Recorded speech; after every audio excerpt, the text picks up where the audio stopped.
인도명령 차례입니다. 자, 9장을 보실 거예요. 284페이지에. 지금 이제, 우리가, 지금까지는 이제, 경매를 신청해서, 그리고 이제, 배당 요구 종기죠. 그 배당 요구, 종기를 지나서, 그래서, 매각길이죠. 매각길을 거치고, 그에 따라서, 매각 결정이 되고요. 여기 이제 A와이라는 사람이 들어와서. 그래서 이것이 이제, 확정이 됐습니다. 확정이 되고, 따라서, 자, 대금, 지급 기한을, 대금 지급 기한 안에, 돈을 냈어요. 내면 어떡합니까? 그때 이제 소유권 등기를 해주고, 소유권 이전 등기를 촉탁을 해주고, 나가서 각종 부담 등기를 즉 인수하지 않는 거죠. 인수하지 않는 부담 등기를 말소하는 장면까지 배웠었고, 자 이제 우리가 남은 것은 그러면 이제 이 A와이라는 사람이 경락인인 매수인이 소유권을 취득했으니까 뭐죠? 대금 지급하면은 그때부터 이제 거기 살고 있는 사람한테 그 물건을 완전히 인도받아야 되는데 인도를 받는 장면이 이제 우리가 얘기하는 부동산 그 인도 명령을 받는 것이죠. 따라서 이 A와는 주로 이제 거기에 있는 채무자라든지 또 대항력이 없는 그런 임차인들에 대해서는 나가라 하시는 점유의 인도를 받을 거 아닙니까? 물건에 대해서 샀으니까. 그래서 다만 이제 그 기간은 언제 나왔죠? 6개월 안에 대금 지급 후 6개월 안에 라면은 요 간단한 그 인도명령 제도를 통해서 집행안을 통해서 집행할 수 있고요. 다만 이게 6개월이 지나면 이제 별도로 그 명도 소송을 해야 되는 이제 불편은 있겠습니다. 그죠? 보시고, 그 점을 보겠습니다. 자, 136조입니다. 1항에, 법원은 매수인이 대금을 낸 뒤에 6월 이내에 신청하면은, 채무자, 소유자, 그 점유자에 대해서, 부동산을 매수인에게 인도를 하도록 명할 수 있습니다. 샀으니까. 다만 이제, 단서에 점유자가 매수인에게 대항할 수 있는 권한. 그렇죠. 대항할 수 있는 권한에 의한 점유로 됐을 때는 물론 인도명령을 받을 수 없겠죠. 두 번째, 법원은 그 매수인 또는 채권자가 신청하면은 또 우리가 그때 같이 이제 이건 그 인도할 때까지의 관리명령을 봤었고요. 그다음에 사항에 법원이 그 채무자나 소유자 외에 그 점유자가 될 수 있죠. 그 점유자에 대해서 이런 인도 명령을 하려면은 일단 점유자를 신문합니다. 신문 시기를 정해서 하고요. 다만 이제 그 점유자가 안 나가는 이유를 이제 물어보기 위해서 신문을 해야 되는데 단서에 점유자가 매수인에게 대항할 수 있는 권한에 의해서 점유하고 있지 않다 한 것이 명백하다든지 이미 점유자를 신문했을 때는 필요 없겠습니다. 신문이. 이런 5항 이런 인도명령에 대해서는 즉시 항고라는 걸 할 수 있고요.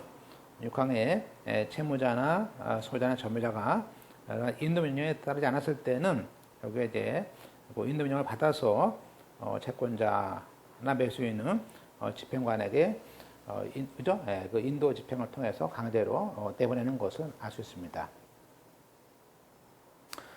따라서 이제 초점은 이제 우리가 대금 내고 6개월 이내에 신청하면 되는 것이다 라는 것을 알 수 있고요. 따라서 신청인은 인도 명령을 신청할 수 있는 자는 매수인이 됩니다. 따라서 경매 절차의 매수인을 말하는 것이고 만약에 매수인이 6개월 안에 그 제삼자에게 그 집을 팔았더라도 그 인도 명령 신청은 여전히 매수인에게 있다는 것이 판례고요. 물론 매수인이 사망했다든지 회사라면 합병했다든지 했을 때 상속이라든지 회사 합병 됐을 때 그런 일반 승계인인 포괄 승계인도 인도 면역권이 있습니다. 그러나 3번처럼 그 매수인으로부터 산 사람, 양수한 사람은 특정 승계인인데 특정 양수인은 우리가 경매라는 절차의 집행법상의 권리를 승계한 것이 아니기 때문에 인도 면역권은 없습니다. 따라서 인도 면역은 특정 승계인은 안 되는 것이고 채권자 대위도 인도 면역은 안 된다는 것들이 잘 나오는 판례죠. 물론 공동 매수인일 때에도 우리가 인도 면역을 할 수 있습니다. 다만 이제 그 중에 한 명이 보존행위로서 인도 면역을 할 수 있다는 것이 골자고요. 예. 99년 판례는 이제 그런 얘기죠. 그러나 인도 면역은 매수인에게 일종의 뭐죠? 마치 인도 집행이라는 그 실체상 권리를 부여하는 것일 수는 없다. 그죠?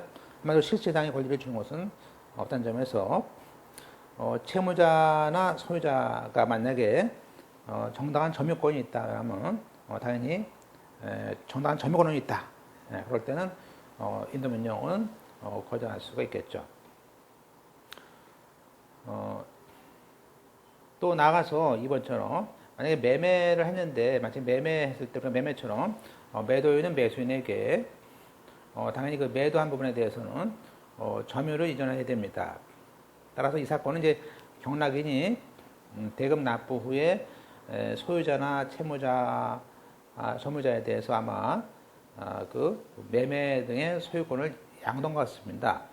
양도했을 때 그때는 인도면역에 의한 신청을 하면요 상대방은 난 매수했다라고 정하겠죠. 그래서 그래서 이렇게 이 A1이라는 사람이 이게 대금 지급 후에 여기 있는 소유자, 소유자가 있다면 이 소유자에 대해서 또는 임차인에 대해서 이걸 팔았어요.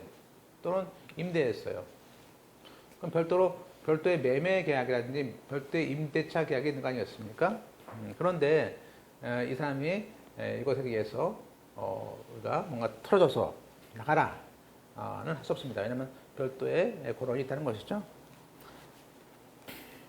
이 양에 인도면역에 대한 상대방은 이제 당연히 인도를 침해하는 사람이죠. 그 점유권의 침해. 그래서 주로 채무자나 소유자나 당시의 점유자가 될 것입니다.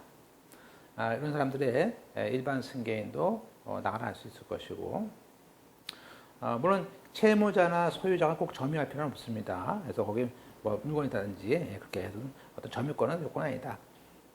따라서 채무자나 소유자 점유자인데 일단 채무자란 말은 이제 우리가 얘기하는 그 채무자라는 것은 경매니까 1항에 경매 개시 결정 당시에 채무자를 말합니다. 따라서 채무자가 죽었다 그러면 그 사람의 일반 승계인도 되고 또 상속인도 될 수 있고요. 또 사망에 그 채무자의 점유는 직접 점유는 물론이고 어떤 간접 점유도 요건은 아닙니다. 일단은 경매를 하게 되면 채무자 쪽에서는 매수인에게 인도할 의무가 있는 것이다. 또 사항에 그 인도면역의 상대방이 채무자일 때는 우리가 만약에 채무자가 뭐 아버지다. 그럼 거기에 자기 부모님도 모두 살고 아이들도 있어. 그럴 때도 거기 채무자와 한 세대를 구성하면서 독립된 생계를 갖지 않는 그런 가족도 채무자와 동일시하게 미친다. 그래서 거기 채무자는 없지만 그 가족이 살고 있습니다. 가족이 그런 그 가족에 대해서도 우리가 인도민령에 대한 효력을 미친다. 소유자라는 말은 경매 개시 당시에 소유자를 말하는 것이 그 등기상의 명의인을 말하고 만약에 가압류에서 본압류로 했을 때 봤을 때 본압류 당시의 소유자는 여기에 해당한다. 자, 점유자가 이제 채무자, 소유자 외에 또 거기 그 경매되는 물건에 점유자가 있을 수 있습니다. 이 사람은 일단은 그 점유권이라는 것이 점유라고 써야 되는 것인데 따라서 인도면역 성립 당시 기준으로 점유자를 말하겠습니다. 다만 이제 여기서의 점유자는 그 직접 사실상 지배하고 있는 직접 점유자지 간접 점유자는 아니고요. 또 이제 사망의 그 점유를 시작을 언제 했느냐, 압류 등기 전에 했느냐, 후에 했느냐, 이것은 불문합니다. 따라서 매수인 입장에서 할 때는 매수인에게 대항할 수 있느냐, 매수인에게 대항할 수 있는 어떤 권한이 있냐라는 것이 중요하기 때문에 대항할 수 있는 권한에 의해서 점유하고 있지 않다면은 그 압류 전이든 후든 다 직접 점유자는 모두 됩니다. 그죠? 그다음에 우리가 또 채무자와 같이 가지고 있는 가족, 동거인, 고용인 해 사람은 그런 경우에도 독립된 점유권이 없기 때문에 그죠? 별도의 집행권 없이도 채무자를 내보낼 때 동시에 퇴거를 해서 집행할 수 있습니다. 우리가 점유 보조자 같은 경우에도 우리가 그 채무자에 대해서 하면 되는 것이기 때문에 그 점유 보조자에 대해서는 별도로 인도 청구할 필요가 없습니다. 그죠? 채무자에 대한 걸로 그냥 집행할 수 있습니다. 그러니까 점유 보조자에 대한 인도 청구는 기약하는 거다. 물론 그 점유 보조자라 하더라도 종전 점유자의 의사에 반해서 그러면 우리가 그 보조자가 계속해서 점유를 계속하면은 그 사람은 불법 점유자로서 되는 것이죠. 물론 이제 이런 경우는 우리가 이렇게 내보냈을 때 예컨대 매수인에게 대항할 수 있다, 대항할 수 있는 뭔가 권한이 있다면 그때는 인도명령을 받을 수 없습니다. 그런 얘기죠. 1항에 점유자에게 매수인인 그 A1에게 대항할 수 있는 권한이 있어요. 그 점유할 만한 나름대로 이유가 있습니다. 그러면 그에 대해서는 인도명령의 상대방이 될 수는 없는 거 아니냐.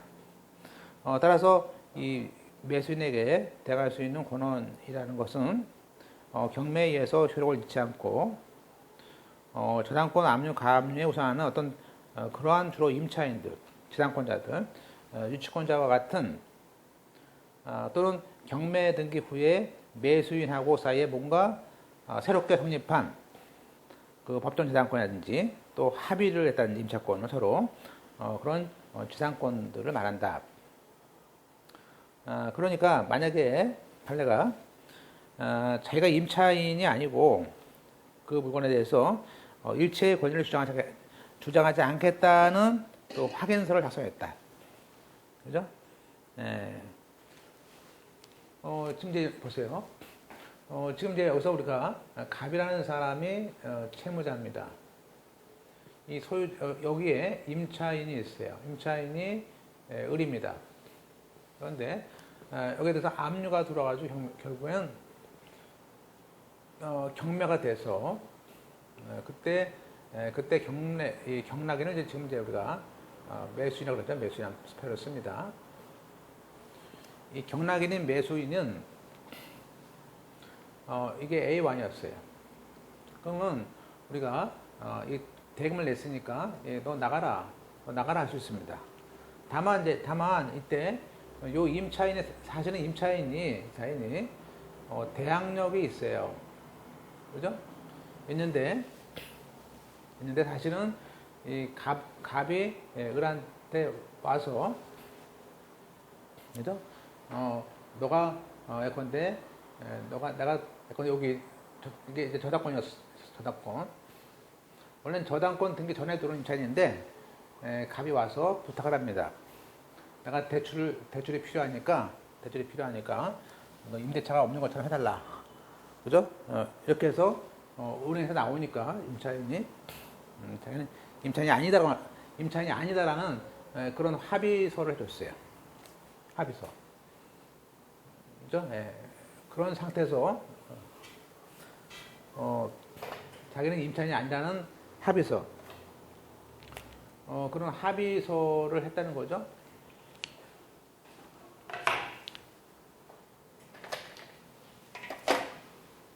합의서. 그렇게 해놓고 나중에 가서 이 저당권에 의해서 경매가 들어가니까 나중에 나는 임차인이다라고 주장하는 거. 그래서 A가 나 인도해 이제 나가라 그러니까요. 얘가 그 인도명령에 대해서 의뢰 항변이 그 합의서에 반해서 하는 그런 행동은 그것은 신의식에 반한 거다. 해서 인도가 돼버리는 상황이 되겠습니다. 다시 한번 그 사망에 자신이 임차인이 아니고 나중에 일체 변환의 권리를 주장하지 않겠다는 확인서를 작성까지 해놓고 그 후에 나중에 대항 요구가 있다는 것을 내세워서 경락받은 자의 그 인도명령을 다투는 것은 그건 선행이, 자기의 선행이와 모순되는 행위, 즉 금반원이다, 신의칙이다 라서 허용할 수 없다는 것이죠. 또 4번은 매도인이 그 매매를 하는 것과 마찬가지로 매매를 하면은 매수인에 대해서 그 매도한 부분에 대해서 점유를 이전해야 되는 의무가 있지 않습니까? 마찬가지로 매수인이 낙찰자인데 대금 납부한 후에 소유자나 채무자나 기타 상대방이 될 수 있는 점유자에게 그 A1 낙찰자가 매매를 하거나 그렇게 소유권을 양도했습니다. 양도해놓고 나서 제가 스스로 인도명령은 신청할 수 없던 것 아니냐. 다섯 번째, 또 이미 자발적인 인도이든 또 이런 집행에 의한 인도명령 집행에 의한 인도이든 간에 매수인이 일단 그러한 인도를 받았습니다. 자, 인도를 받았는데 다시 들어왔을 때 그때는 그에 대한 인도명령은 더 이상 받을 수 없다. 외국인에 대해서 현재 출입국관리법상의 외국인 등록이라는 것이 있고요. 체류지에 대한 신고가 있습니다. 그죠? 또 외국적 동포 같은 경우는 우리가 재외국민에 대한 출입국 그런 법적 지위에 대한 법률이 있기 때문에 국내 거소 신고를 할 수 있어요. 그래서 이러한 우리가 외국인 등록과 동포의 경우는 우리가 국내 거소 신고를 통해서 우리가 주임법상의 보호를 받는데요. 문제는 재외국민의 경우에는 국내 거소 신고로서 우리가 주임법상의 보호를 받을 수 없다는 판례가 있습니다. 그다음에 판례는 대한역과 우선 변제권을 점유하고 있는 주택과 상가 임차인이 경매 절차에서 우리가 배당 요구를 했습니다. 그렇다면 우리가 배당표 확정 시까지는 매수인에게 대항할 수 있는 권한에 의해서 처리한 것이다. 우리가 그럼 만약에 배당에 들어갔어요. 배당에 지금 좀 재외국민에 대한 거기 그 거소 신고에 대해서는 지금 올해부터 재외국민 거소 신고 제도가 없어졌습니다. 없어졌기 때문에 그 부분에 대해서는 우리가 옛날 판례에 따라 그 판단제 의미가 없을 거다 보여줍니다. 일단 이렇게 보세요. 만약에 이때 자 경매가 돼서 배당이 됐어요. 배당. 근데 그런 소유자나 채무자는 돈을 한 푼도 못 받았습니다. 근데 여기서 B1이라는 임차인이 있습니다. 자, 임차인한테 배당된 돈이 3천만 원이 돼 있어요. 그러면 자, 이 임차인은 뭐 대항력은 없더라도 이 배당금이 3천만 원 돼 있단 말이에요. 그러면 3천만 원 받을 때까지는 당연히 여기에 있는 경락인이 돈을 다 냈더라도 이 사람은 안 나겠죠.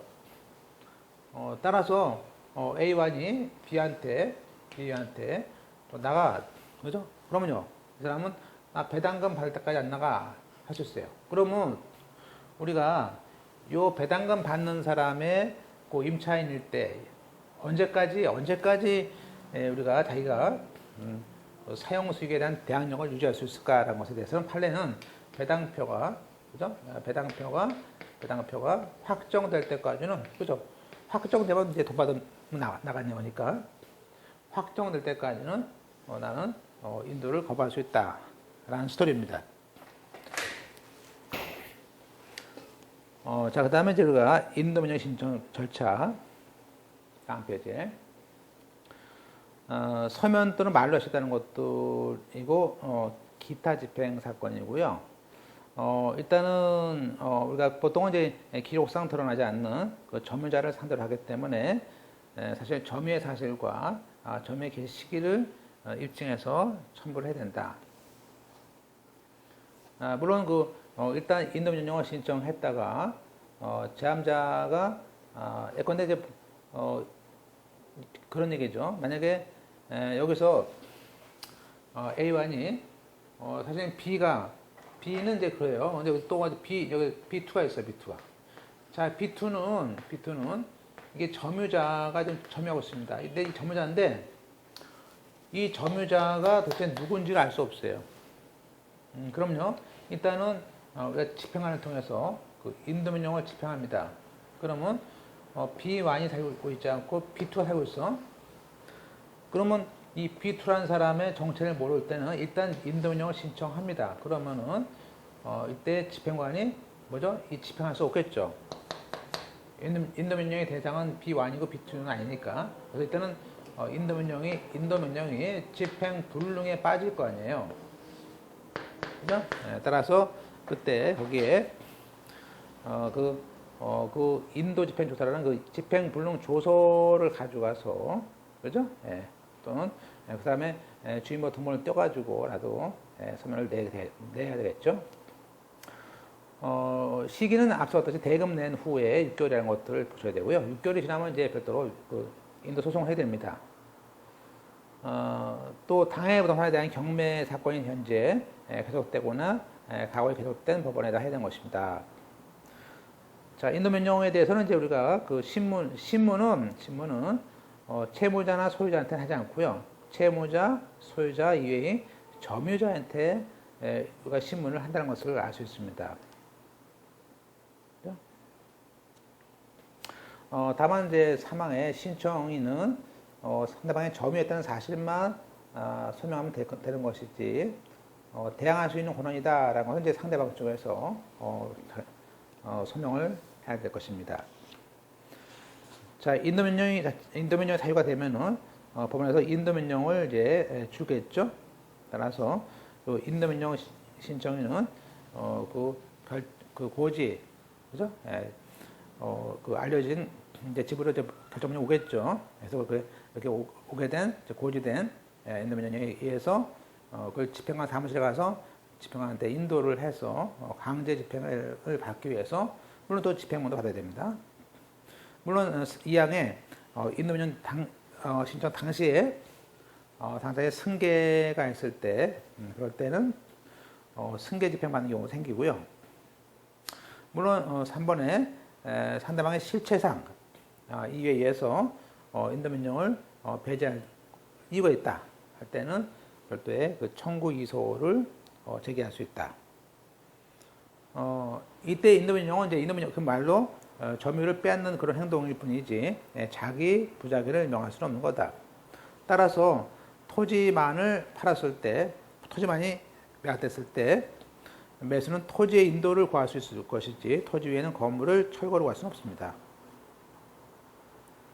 보통 인도명령은 신청 한 보다 3일 안에 신속히 해결한 것이고요.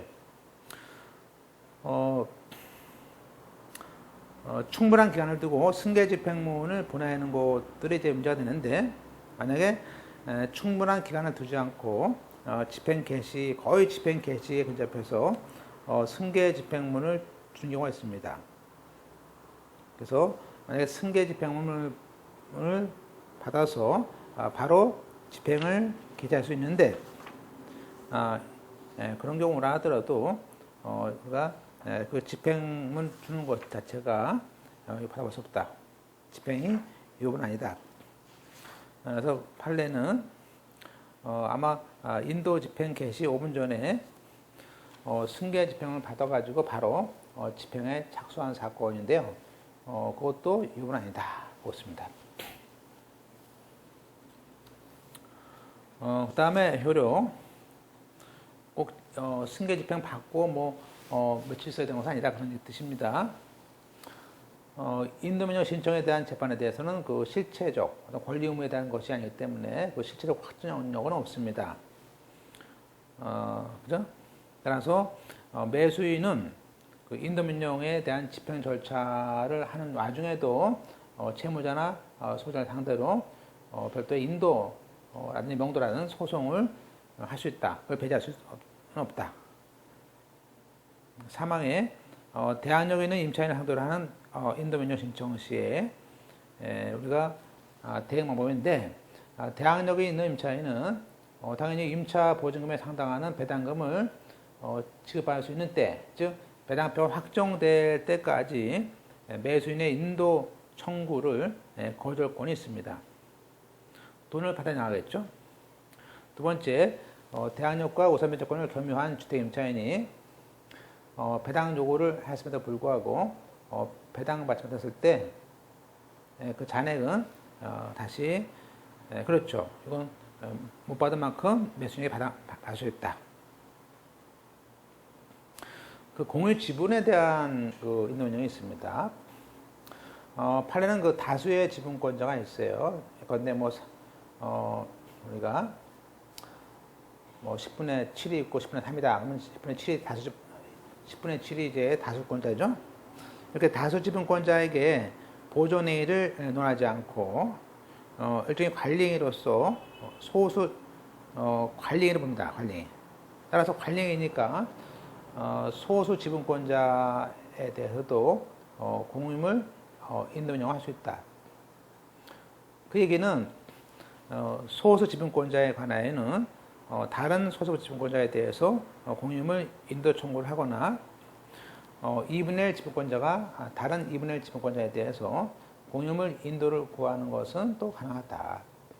그래서 우리 판례는 같은 지분권자 내부적으로 봤을 때의 인도 청구도 가능하다 보고 있습니다. 이러한 인도 명령에 대해서는 즉시 항고할 수 있고요.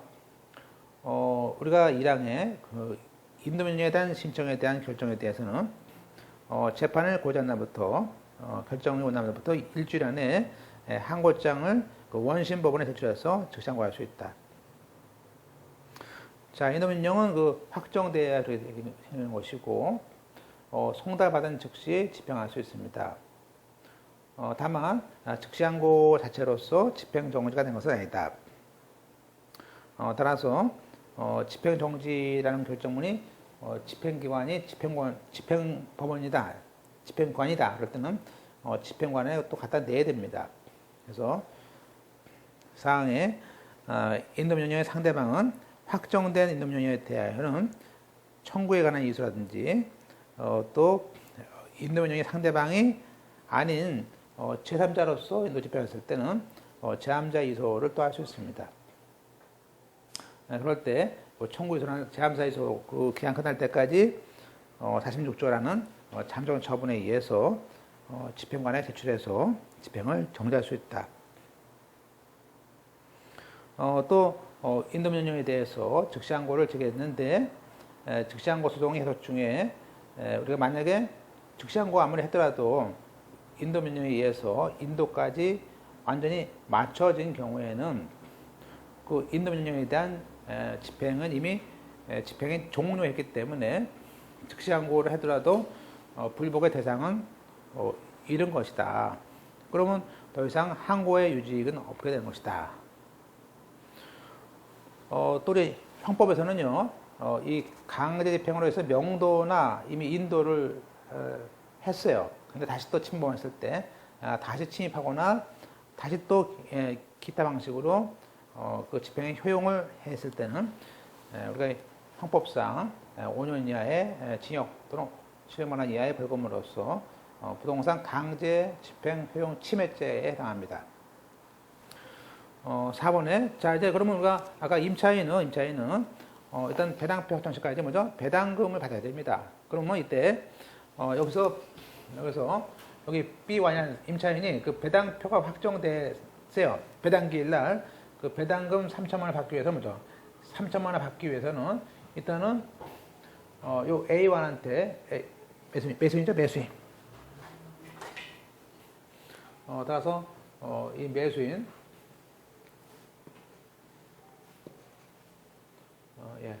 매수인한테 뭘 할까요?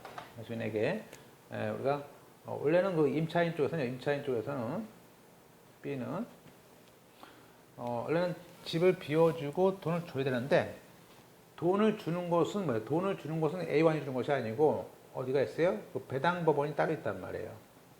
법원이. 그러니까 사실 이 임차인은 법에서는 A한테 가서 내가 배당금 받을 때 필요하니까 A1 그 매수인이 작성된 명도 확인서, 그죠? 인도 확인서를 써주고 그 A1이 거기다가 인감도장을 찍어서 인감증명서를 첨부해 주면은 그거 가져가서 배당금을 찾고요. 찾은 다음에 그 이사를 가겠죠. 따라서 우리가 배당금 찾기 위한 요건으로서 우리가 소유자한테 가서 그죠? 그 명도 확인서를 받는 겁니다. 그 장면이죠. 289페이지. 따라서 오른쪽에 배당표 확정된 후에 임차인이 그 배당금을 수령하려면은 매수인이 인감을 날인한 임차 목적물에 대한 명도 확인서하고 매수인의 인감증명서를 제출해야 되는데 이때 그 명도 확인서를 받아서 제출을 해야 그죠? 집행법원은 배당금을 주게 됩니다. 물론 그 명도 확인서를 계속 받아내지 않으면 그 임차인에 대한 배당금은 이제 우리가 배당주고 공탁으로 됩니다. 두 번째, 우리가 미등기 건물에 대한 임차인이 대지에 대한 매각 대금에서 우리가 임차인은 이제 대지에 대한 그 환가 대금에 대해서도 우선권이 있습니다. 따라서 그런 경우에도 우리가 명도 확인서를 제출해야 된다. 다만 이제 이런 말을 하는데 다만 이제 우리 윤경 판사 얘기는 그런 얘기죠. 그 대지에 대한 환가 대금에 배당받았을 때는 우리가 그 매각물건 토지와는 관련 없는 토지와는 무관한 건물 소유자에 대한 명도 확인서는 필요 없다. 그죠? 그래서 이거는 건물에 대해서 내가 건물에 대한 어떤 우리가 대금을 받을 때 얘기지. 우리가 토지와 건물이 이렇게 따로 있는데 이 토지 부분에 대해서 경매대금 받을 때 여기는 임차인은 토지에 대한 대금에서도 받을 수 있지만 이 토지에 대한 경매대금 받을 때에 대해서는 이 건물분이 아니기 때문에 건물이 임차인인 옆이와는 명도 확인서는 필요 없다. 그건 토지 부분이다 그런 얘기죠. 판례는 1번 몇 가지 볼까요? 주임법상에 우리가 임대인 소유였던 땅이 대지가 타인에게 양도돼서 임대주택의 건물과 땅의 소유가 달라졌습니다. 그럴 때 만약에 그렇더라도 임차인은 그 대지에 대한 대금에 대해서도 우선 변제권을 받을 수 있다는 것입니다. 두 번째, 또 미등기 주택의 임차인이 그 대지에 대한 그 환가 대금 받을 때도 주임법의 규정을 그대로 적용되기 때문에 충분한 우선 변제권 받는다 아셨습니다. 그 다음에 3번에 만약에 그럼 매수인이 이 비완을 또 못 믿어요. 만약에 배당금 받고 안 나가면 어떡할 거냐. 그런 문제가 되겠죠. 그럴 때 이런 경우에는 결국에는 명도를 했다는 것에 대한 입증을 해야 되는 문제가 있습니다. 그래서 뭐 통관장, 확인서, 아파트 관리 사무소에 대한 그 이사했다는 확인서 등을 내야 되는데 이것이 어려웠을 때 우리 실무제에서는 집행법원에서 사실조회 신청을 해서 결국에는 관할 경찰서를 통해서 매수인에게 명도했다는 사실 여부를 경찰서를 통해서 사실조회를 하기도 한다라는 것이 이제 윤경 판사 얘기입니다. 이제 우리가 끝으로 이제 유치권자인데요. 우리가 이제 유치권자도 그 인도 명령에 대해서 대항할 수 있습니다. 다만 거기 1, 2번처럼 압류 효력 발생 이후에 유치권을 취득한 자는 매수인에게 대항할 수가 없습니다. 없어요. 그래서 유치권은 압류 후일 때 안 된다는 것이고요. 됐죠? 그래서 그런 거 우리가 2005년도 판례를 보시고요. 그 다음에 이 항에 또 유치권자도 유치권에 대해서 이제 점유권자의 지위를 얻게 되는데, 다만 이제 오른쪽 2번처럼 소유자의 동의 없이 유치권자로부터 목작물을 임차한 자에 대해서는 또 대항할 수가 없겠죠. 그런 이제 왜냐하면 유치권자라도 유치할 권리만 있는 것이지, 우리가 그 임차 같은 거 하려면요, 소유자의 동의 받고 해야 되기 때문에 그 동의 무단으로 유치권자가 매수했다, 임차했다 그럴 때 임차인은 보호를 못 받는다는 것을 알 수 있습니다. 그래서 이제 이렇게 이제 끝났고요. 이제 이렇게 돈이 들어왔으니까 이제 채권자들을 위한 배당 절차가 이제 시작됩니다.